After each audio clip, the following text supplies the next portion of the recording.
আসসালামু আলাইকুম ওয়া রাহমাতুল্লাহি ওয়া বারাকাতুহু।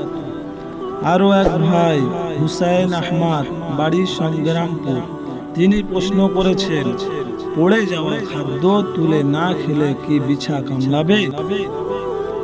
ছোট শিশু নিজ হাতে খেতে গিয়ে অনেক সময় কিছু খাদ্য পড়ে যায়, তখন সেই খাদ্যগুলি তুলে খাওয়ার জন্য অনেকে বলে থাকেন, পড়ে যাওয়া খাদ্য না তুলে খেলে এগুলি কবরে বিছা হয়ে কামড়াতে থাকবে, আরো ইত্যাদি। এটা শরীয়ত সম্মত কতটুকু সঠিক, তাই আমরা এর উত্তর শুনি। ছোটদের এ জাতীয় বিষয়ে সতর্ক করা বা উৎসাহ দেয়া প্রশংসনীয়, এটা ঠিক আছে, এরকম আমরা করেই থাকি। কিন্তু তা করতে গিয়ে অমূলক কথাবার্তা বলা কখনোই সমীচীন নয়।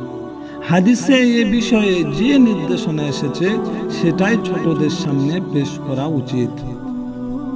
এর দলিল হলো قال رسول الله صلى الله عليه وسلم إذا سقطت لقمة واحدكم فليمت عنها العذاب ولا يأكلها ولا يدعها للشيطان।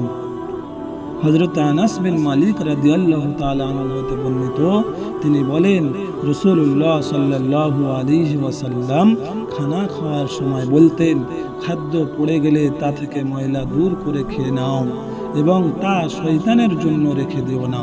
মুসলিম শরীফে 2034 নম্বর হাদিসে এবং আবু দাউদ শরীফে 3847 নম্বর হাদিসে লিপিবদ্ধ রয়েছে। এই সমস্ত মাসালা জানতে আমাদের এই চ্যানেলটি সাবস্ক্রাইব করুন এবং আপনাদের যদি কোনো মাসালা জানা দরকার হয় তাহলে অবশ্যই কমেন্ট করুন।